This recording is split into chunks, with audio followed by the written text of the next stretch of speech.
జోగులాంబ గద్వాల్ జిల్లా గట్టు మండలం చాగదోన గ్రామంలో వేప చెట్టుకు కళ్ళు కారుతుండడంతో ఆ దృశ్యాలను చూసి ఆశ్చర్యపోతున్నారు గ్రామస్తులు. కళ్ళు కారుతున్న వేప చెట్టుకు టెంకాయలు కొట్టి గ్రామస్తులు పూజలు చేస్తున్నారు. భక్తి శ్రద్ధలతో ఆ వేప చెట్టుకు పూజలు నిర్వహిస్తున్నారు. ఈ వింతను చూడడానికి చుట్టుపక్కల గ్రామాల ప్రజలు చాగదోనకు చేరుకుంటున్నారు. మనం ఫోటోలు దిగి ఇట్లా సంగతి నురుసు కింద వరకు కింద భూమి పని చేయాలి లోట కడదామా కట్టాలంటే ఇది దీని లోటలేక దీని ఫోటో వచ్చేది దానికి ఒకటి ఏమన్నా స్లిప్ పెట్టాలి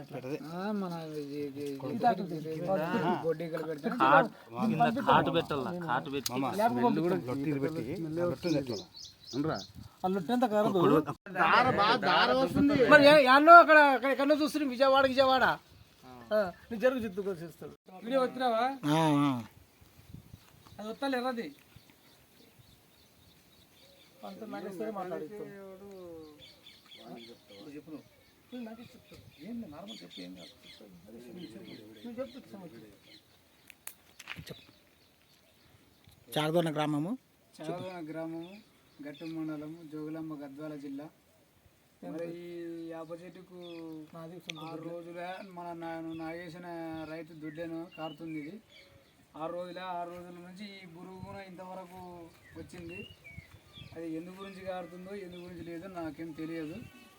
మరి తెలియడానికి ఈరోజు సంబంధించిన వాళ్ళని కానీ ఎవరైనా చూడాలని కానీ వీళ్ళని తొలకొచ్చి చూపించి జరిగినది. ఇది కళ్ళతో అంతా నిదర్శనం కనపడుతుంది. ఊళ్ళో పెద్దమంది చూపించుకున్నా. దీనికి ఒకసారి మీరు దీనికి సంబంధించిన ఇట్లా మేము చాగదోన గ్రామంలో రైతు నగేష్ మమ్మల్ని పెద్ద మనుషులు సంప్రదించి పిలిచినాడు.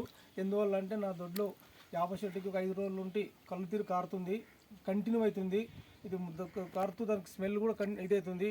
మరి దానివల్ల ఎందుకు జరుగుతుందని చెప్పి మమ్మల్ని పిలవడం జరిగింది. మేము వచ్చి దాన్ని పరిశీలిస్తే కరెక్ట్ అది కనపడుతుంది. ఇదేం ప్రకృతి ఇది కల్పితం కాదు, ప్రత్యక్షంగా ఎవరైనా చూడవచ్చు దీనికి సంబంధించిన అధికారులు. అందువల్ల దీన్ని మేము వీడియో ద్వారా మీ అందరికీ సోషల్ మీడియా తెలుపుతున్నాము. దీనికి సంబంధించిన ఆఫీసర్లు ఎవరైనా సరే ఎప్పుడైనా సరే వచ్చి ఊరికి చాగదోనికి పక్కలే ఉంటుంది దొడ్డు చూసి దీనికి ఎందువల్ల దీన్ని ఒక పరిశీలించి ఎందుకు ఇట్లా చెట్టు కారుతుంది ఇదే చెట్టుకు అనేది తెలియజేస్తే దానివల్ల మరి రైతు ఇదే కంగారు పడుతుంది ఎందుకు ఇట్లా కారుతుంది అనేది, మరి దేనివల్ల అది కారుతుంది, దీనికి వాస్తవం ఏమి, దీని యొక్క మూల పరిశోధన చేసి మాకు తెలపాలని చెప్పి రైతులు అంటున్నాడు. అందుకొరకు సోషల్ మీడియా ద్వారా దీనికి సంబంధించిన ఆర్టికల్ చేతులు కానీ అగ్రిచరులు కానీ వచ్చి పరిశీలించగలరని మేము గ్రామ పెద్దలు కోరడమైనది.